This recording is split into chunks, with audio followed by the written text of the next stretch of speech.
Alors salut, nous sommes mercredi 10 janvier, aujourd'hui ça va être le premier épisode là sur les podcasts de Ferrari, putain j'ai mis mon nom, quel narcissisme. Bref, aujourd'hui on répond à la question, du moins on donne son avis sur les bâtons sont-ils essentiels en ultra, j'entends par là bien sûr l'Ultra Trail, enfin j'entends, hein, c'est pas moi qui ai posé la question, c'est Mathis. Mathis, il a une vingtaine d'années, hein, faut le savoir, il a... Non, on s'en fout, mais bon, c'est un jeune trailer, tu vois, donc il se pose pas mal de questions. Il m'en a mis 2-3 autres qui sont sympas, on les traitera plus tard, hein, Mathis, hein, chacun son tour.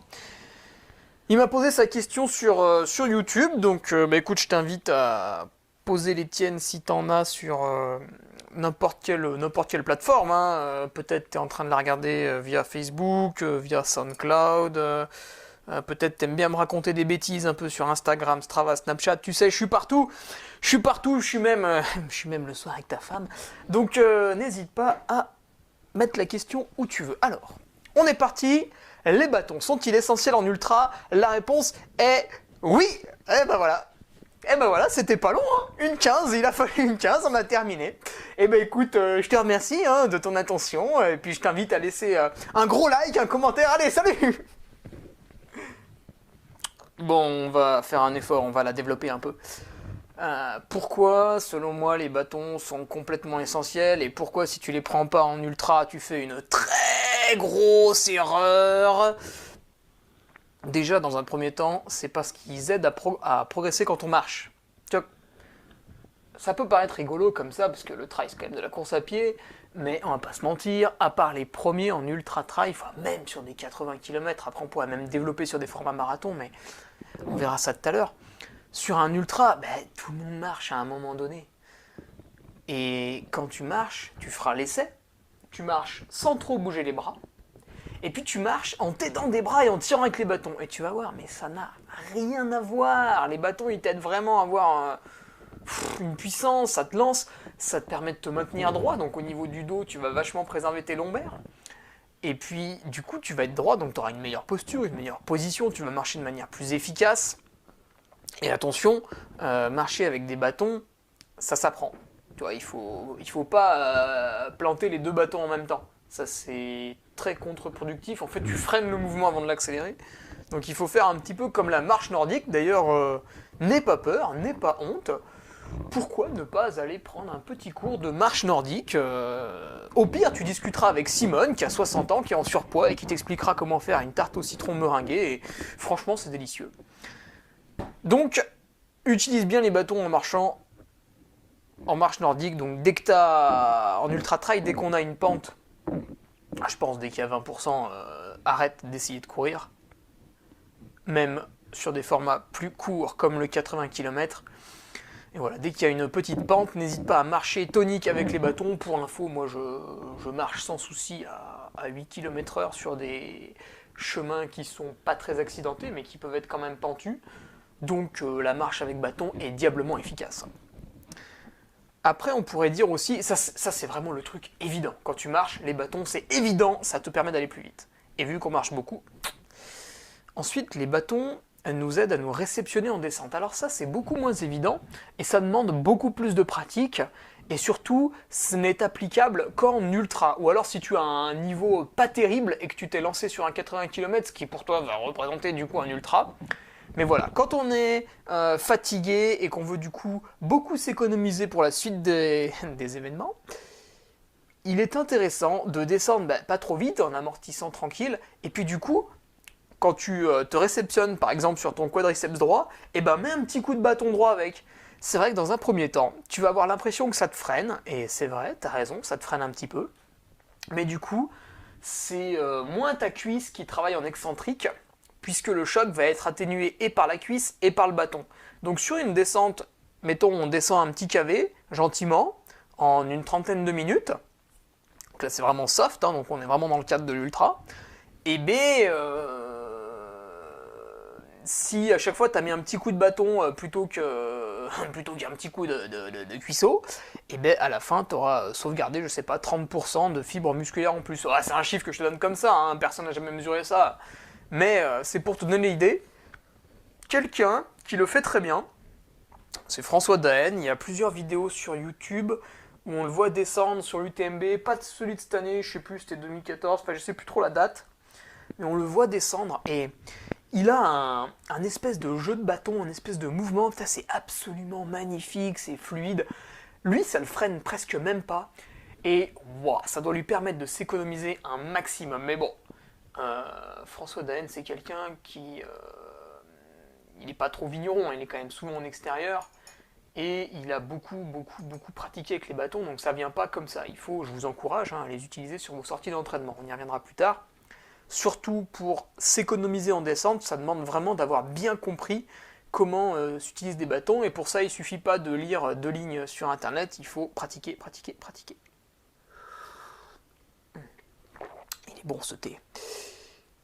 Alors après, les bâtons, bah là, voilà, on vient de voir quand même, c'est vachement utile, mais à quel moment il faut les utiliser? On a dit, quand on marche en montant, en descente, bon, sur le plat, normalement, on doit pouvoir courir, mais quand les utiliser, c'est pas tant le profil qui m'intéresse, puisqu'on l'a déjà traité, c'est surtout à quel moment de la course, tu vois. Tu pars pour ton ultra, est-ce que tout de suite, tu dégaines les bâtons et tac, tac, tac, tac, tac, première montée, tu fais chauffer le triceps comme jamais? À mon avis, non. Je pense que dans un premier temps, il faut faire quelques bosses comme ça. Bon, même sauf si c'est trop raide, là, évidemment, tu sors le bâton puis tu t'aides pour monter. Mais tu vois, si c'est un départ avec une petite piste forestière qui monte gentiment, un peu comme l'UTMB au début, donc on part pour aller aux Ouches, bon là c'est tout plat, on s'en fiche. Mais après, la première montée, bah, le début est pas très raide, c'est sur la piste forestière, c'est très large pour que tout le monde puisse passer sans trop d'encombre. Donc là, ça vaut le coup de la trotter gentiment sans tout de suite sortir le bâton, parce que ça a quand même un petit coup énergétique, mine de rien, cette affaire. Donc, peut-être les débuts de boss, tu vois, c'est intéressant de tranquillement les trotter sur la première moitié de l'ultra, et de toute façon, après la deuxième moitié de l'ultra, en général, on est complètement cramé, et là, on sort les bâtons à tout bout de champ. On s'écrase dessus, on s'en aide pour faire tout et n'importe quoi. Mais voilà, peut-être c'est intéressant de pas tout de suite les sortir pour garder un petit peu ce joker pour plus tard quand ça commencera à pêcher un peu physiquement. Mais bien sûr, si c'est une montée raide, là c'est obligatoire, hein. Je sors le bâton et je m'aide parce que de toute manière, une montée raide on va marcher et...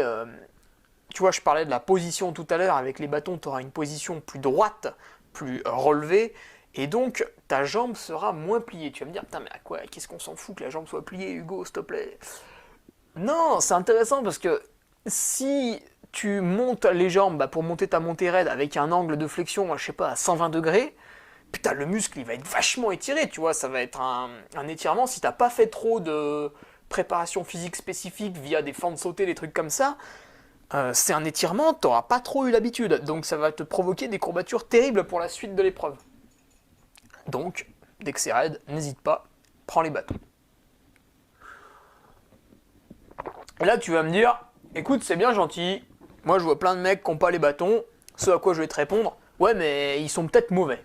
Et là, tu vas me dire, ouais, c'est vrai, mon pote Michel, il prend pas les bâtons parce qu'il dit que c'est pas du trail, mais c'est vrai qu'en fait, il est nul, donc c'est vrai que tu as peut-être raison, il faut les bâtons pour progresser, du moins pour faire un bon chrono ou se faire plaisir. Et tu vas me dire, ah mais attends, mon pote Michel, d'accord, mais Kylian, sur l'UTMB, il avait pas les bâtons, ah, il a quand même fait deuxième. Et là, c'est vrai que t'as pas tort. Il a fait une très belle performance alors qu'il n'avait pas de bâton. Mais il faut bien comprendre une chose, c'est que partout où l'ensemble du commun des mortels, tous les petits humains rassemblés vont marcher, vont éprouver des difficultés, pour Kylian, tu peux enlever au moins 10%, tu vois, pour lui c'est beaucoup plus simple. Donc en fait, il n'a pas besoin des bâtons parce qu'il évolue pas vraiment sur le même milieu que nous, je sais pas si tu comprends. Lui, pour lui, la pente, elle est moins élevée, parce que vu qu'il a un niveau physiologique qui est énorme, qui est monstrueux, qu'on n'atteindra probablement jamais, parce que le mec s'entraîne depuis qu'il a 4-5 ans, du moins ses parents l'amènent à la montagne. Il y a des vidéos qui vont sortir, là, Sonto, ils font une pub sur lui, on le voit à 3 ans en train de marcher dehors pendant des heures. C'est de la triche. Donc Kylian, lui, il n'a pas les bâtons, parce que pour lui, c'est pas si dur, en fait. Il est tellement bon qu'il n'a pas besoin de s'aider avec ça. Lui, il va pouvoir trotter quasiment partout. Et, tu vois, justement, même lui atteint ses limites, parce qu'à la hard rock, à chaque fois qu'il l'a fait, il avait les bâtons. Tu regarderas. À la hard rock, en fait, c'est beaucoup plus dur que l'UTMB pour Kylian, parce que déjà, la hard rock, bon, on va pas dire qu'il y a plus de mètres de dénivelé, c'est pas vrai, mais du moins les pentes sont assez sévères quand même. Et surtout, c'est l'altitude qui corse le tout. La hard rock, le départ, on doit être à peu près à 3000 mètres d'altitude. Ouais, le départ. Le point le plus bas, il est à 2005, et le point le plus haut, qui est aussi très beau, hein, il faut le dire. Si je dis pas de conneries, c'est Ouray, c'est dans le Beaufort. Hein. C'est Ouray, il me semble que c'est à 4002. Hein. Il y a là-haut, on peut boire un espèce de grog que les mecs te servent. Et donc, à la hard rock, il a les bâtons, parce que, à cause de cette altitude très élevée, hein, autour des 3000, la fatigue est beaucoup plus forte que sur un UTMB, où je crois qu'à tout casser, on passe à 2006, donc bon, c'est pas très très haut. Donc voilà, Kylian, il a pas de bâton, mais attention, il y a réfléchi, quand il en a besoin, il les prend. Donc tu vois que le mec est quand même et très fort et très intelligent. Et très drôle, mais c'est pas l'objet du podcast. Donc après, attention à la technique, hein, pas... Tu vois, il y en a beaucoup, donc moi je disais, il faut t'inspirer de François Daen, puis peut-être prendre des cours, mais surtout, fais pas tout ce qu'on voit souvent, les mecs, ils sortent les bâtons, et ils plantent les deux en même temps, ou alors même, tu vois, ils les plantent, puis ils les plantent tellement loin d'eux que ça les recule en arrière. Donc attention, vraiment, il faut pratiquer avec les bâtons. Et le coût énergétique, ça aussi tu peux te le noter, hein, il ne faut pas les utiliser trop tôt parce que c'est évident, tu vois. Les bâtons, ils vont te servir à avoir une posture plus droite et ça va économiser tes jambes parce que c'est tes bras qui vont prendre l'onde de choc en descente ou c'est tes bras qui vont te tracter en montée. Mais du coup, tes bras, c'est des muscles. Ces muscles, pour qu'ils fonctionnent correctement, faut bien leur apporter, alors je suis pas un grand spécialiste, mais bon, du glucose, enfin toutes ces conneries, tu vois, de l'énergie, on va dire de l'énergie. Donc il faut leur apporter de l'énergie, donc si tu utilises des bâtons, ça va te coûter plus cher en termes d'énergie que si tu en utilisais pas. Mais bon, vu que tu vas gagner vachement de temps, c'est quand même très intéressant. Et donc ce coût énergétique, il faut en être conscient. Par exemple, si tu as une portion, tu vois, pendant 1h, 1h30, très très dur, très très raide, là tu vas beaucoup utiliser tes bâtons, tiens, même tu vas sentir dans tes deltoïdes que ça chauffe un peu. Donc là vraiment c'est que tu t'es employé, puis même au niveau des cuisses, tu vois, tu as quand même poussé. À ce moment-là, pense bien à t'alimenter un petit peu plus que la partie qui était un peu plane, etc., où t'as pas trop bougé le haut du corps, c'était juste les cuisses qui t'ont porté. Fais attention, hein, quand tu utilises les bâtons, tu dépenses un peu plus d'énergie, donc adapte ton ravito en conséquent. Un petit peu comme le parallèle qu'on peut faire avec le ski de fond, le ski nordique, que ce soit style classique ou style skating. Je ne sais pas si tu as eu le bonheur et le privilège, hein, il faut le dire, de pouvoir pratiquer, parce qu'il faut quand même être à la montagne pour ça. Mais le ski nordique, que ce soit l'un ou l'autre des styles, c'est énergivore.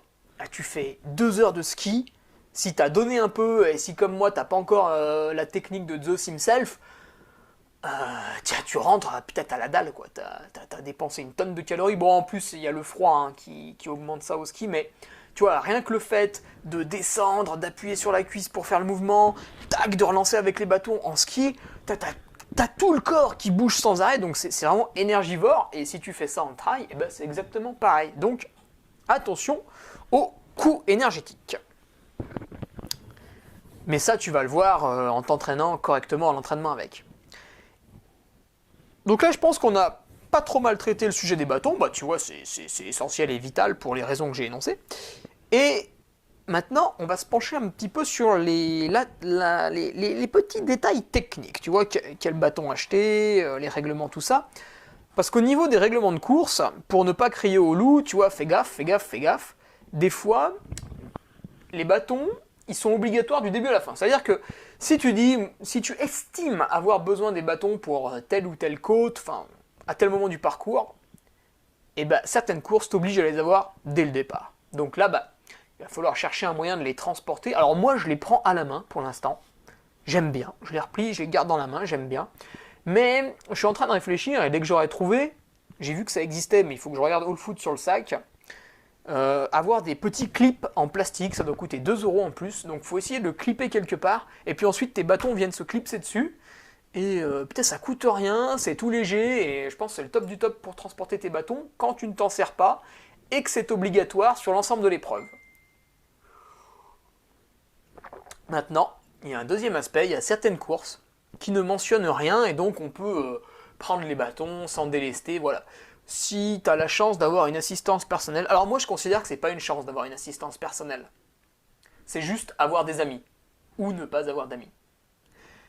Et donc si tu as ton assistance qui est là sur tel ou tel ravitaillement, bah à un ravitaillement ils peuvent te les donner, à un autre ravitaillement ils peuvent te les reprendre, voilà, tant que tu fais ta petite popote sur les ravitaux, il n'y a aucun problème. Après, bien sûr, si tu fais monter le 4x4 par une piste forestière pour qu'on te donne les bâtons dans un coin paumé, là, normalement, tu es hors règlement. Après, tu l'es pas forcément, selon certaines courses, mais en tout cas, selon moi, c'est dégueulasse vis-à-vis des autres concurrents, parce qu'on va pas envoyer 50 000 4x4 à travers la nature. Voilà, dès qu'on a une petite manip à faire, faut la faire sur les ravitaillements. Comme ça, tout le monde est content. Et donc, épluche bien le règlement, tu vois, peut-être que c'est pas la peine de l'avoir tout le long. À l'UTMB, c'est obligatoire. Mais sur d'autres courses, non. Donc, fais attention à ça, de manière à optimiser, ben justement, si t'as pas besoin des bâtons tout le long de ta course, ça sert à rien de les transporter, hein. Pourquoi mettre des cailloux dans son sac? C'est complètement inutile. Et donc, maintenant, on va parler un petit peu du dit bâton. Bah ouais, lequel acheter? Quel bâton acheter? Donc tu as plusieurs choix, hein. Il y a énormément de marques qui en font maintenant.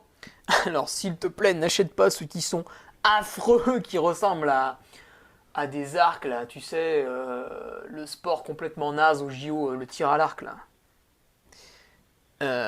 N'achète pas ça, les mecs ils le mettent en bandoulière, putain mais c'est affreux quoi, on dirait la parodie de Robin des Bois qui va dans la forêt, oh là là là là là là, c'est d'une laideur, pitié, pitié, n'achète pas ça. T'as le choix entre des trucs à 3 brins là qui se replient, c'est vachement bien, et ceux qui se replient pas. Ah ça c'est la merde, je te conseille pas du tout d'acheter ça. Parce que ceux qui se replient pas, ben quand on n'a pas besoin, tu les as à la main et t'as 1,20 m à la main, c'est encombrant quoi. C'est pas plus lourd que ceux qui se replient, parce qu'ils font le même poids, mais c'est encombrant. Peut-être qu'à un moment tu vas l'accrocher à une branche, tu vas devoir revenir en arrière pour aller le chercher, c'est source de problème, n'achète pas ça. Donc le monobrin évite. Et on va donc parler de ceux qu'il faut acheter, c'est les 3 brins, tribrins, je sais plus comment ils disent. C'est ceux que tu peux décomposer en 3 parties, puis porter à la main. Donc là, moi, je t'ai mis 3 marques qui, selon moi, font des bons produits. La marque Swix, qui est mon sponsor et qui font les meilleurs produits. Franchement, c'est pas du tout parce qu'ils me sponsorisent que je dis ça. Hein. Ils feraient des produits tout pourris, bah, je prendrais pas les leurs et je mettrais un autocollant Swix. Mais ils sont excellents, je vais t'expliquer pourquoi. Et tu as les Lecky et les Black Diamond. Alors on va commencer par les plus nuls. On va parler des Black Diamond. Tu vas me dire Hugo, pourquoi de ces 3-là les Black Diamond sont les plus mauvais? Eh ben écoute, c'est très simple. Parce que c'est les plus légers. Donc on pourrait se dire, putain c'est vachement bien, c'est les plus légers. Prends les plus légers. Pourquoi tu vas porter un truc lourd? Non, non, non, non, non, non, non. Le Black Diamond, alors il fait 290 grammes en 120 cm. C'est le modèle Distance Carbon Z. Et il coûte 139 €. Mais en fait, c'est son système de poignée qui est pas terrible. Il a juste une dragonne simple. Et cette dragonne simple, alors elle a le mérite de s'enfiler assez rapidement, mais elle ne te procure aucune force. Ça veut dire que tu vas devoir tenir ton bâton avec ta main, et tu vas pas avoir un très très bon maintien, et tu vas perdre de l'efficacité quand tu vas pousser avec. Alors que les Swix et les Lecky sont au-dessus, parce qu'eux, ils ont une... C'est pas une dragonne, c'est une poignée. Comme en ski nordique, tu sais, c'est une poignée qui vient envelopper toute ta main et se serrer autour de ta paume. Et du coup, ta main fait vraiment corps avec le bâton. Le bâton est vraiment dans le prolongement de ta main, il est vraiment fixé à ta main. Et du coup, dès que tu appuies, c'est diablement efficace, quoi. Tu sens tout de suite, franchement, teste des bâtons avec Dragon, teste des bâtons avec le système Swix ou Lecky, tu vas voir, ça n'a rien à voir. Donc les Lecky sont un peu moins bien que les Swix, pour une raison très simple, c'est qu'ils font 50 grammes de plus. Voilà. Les deux font 150 €. Donc les Lecky font 400 grammes en 120 cm. C'est le modèle Micro Trail Pro. Et les Swix. Alors les Swix, le modèle est un peu dur à trouver parce qu'ils l'ont refait cette année. Normalement, c'est le modèle Trekking. Non, il est vendu sur Trekking, pardon, c'est le modèle Foldable Composite. Parce qu'il y a une petite promo en ce moment, là, 115 €. Et eux, ils font 350 grammes en 120 cm. Donc le modèle, je rappelle, on me l'a souvent demandé, c'est Foldable Composite. Chez Swix. Mais bon, sinon les deux sont à 150 €. Hein, mais tu vas me dire, ouais, c'est un investissement. Après, bah voilà, à toi de voir si tu veux mettre 1 heure de moins sur ton ultra ou pas. Vivre est un investissement, ça dépend de ce qu'on veut faire. Et donc ensuite, je vais essayer de trouver ce petit clip de transport pour te le partager. Mais voilà, enfin moi en tout cas, j'ai ce modèle de chez Swix. Et l'intérêt aussi, alors je pense que c'est pareil de faire chez Lecky, c'est pareil avec les Lecky, mais tu as la poignée qui se détache du bâton. Donc en fait, ta poignée, qui épouse ta main, est toujours fixée à ta main, tu vois, un peu comme un gant. Et c'est cette poignée qui vient se fixer ou non sur le bâton. Donc là, chez Swix, c'est un petit clip aimanté. Ça marche super bien. Ça fait que toi, tu as toujours tes mains libres avec la poignée. Et dès que tu veux remettre tes bâtons pour une montée, clac, clac, tu les enfiles, enfin tu les clips. Et c'est parti. Et puis dès qu'il y a la descente, tu as un petit bouton sur le sommet du bâton. Ça s'enlève. Et puis hop, tu peux prendre tes bâtons à la main ou les mettre dans le sac ou en bandoulière. Enfin, je sais pas quel est ton système de rangement. Hein, je te l'ai dit, moi je vais regarder un peu de ce côté, du côté de ce clip de transport. Voilà, donc je pense que niveau bâton, on est pas mal, on va s'arrêter là, tu vois, tu as une vingtaine de minutes. Et puis, semaine pro, on va voir comment éviter de se blesser en trail. Alors, ça va être un gros podcast, ça. Comment éviter de se blesser en trail running. Donc on verra plusieurs points, on verra ça plus tard, pas se blesser, je pense que c'est le rêve de tout le monde, rêve qui est inaccessible, hein, ça va bien sûr arriver un jour ou l'autre, mais on va voir pas mal de techniques ou de moyens pour minimiser le risque, hein, on va minimiser le risque, et puis après bien sûr il n'y a que la prière à notre Saint-Père Bornus qui est efficace. Allez, si t'as aimé, écoute, fais-le moi savoir, hein, parce que là tu vois, je parle tout seul, on verra peut-être plus tard pour faire des petits duos avec des gens intéressants à auditionner. Mais voilà, vu que je parle tout seul, écoute, si t'as apprécié, tu me mets un petit commentaire pour me dire. Au niveau du son, j'ai vu, c'était pas terrible la dernière fois, il y en a qui m'ont dit c'était en mono. Écoute, j'ai le même micro, mais j'ai enregistré sous un format différent, et normalement c'est bon. Donc fais-le moi savoir aussi. Et puis voilà, les questions en commentaire. Allez, on se dit à mercredi prochain. Comment éviter de se blesser? Ce sera le numéro 2.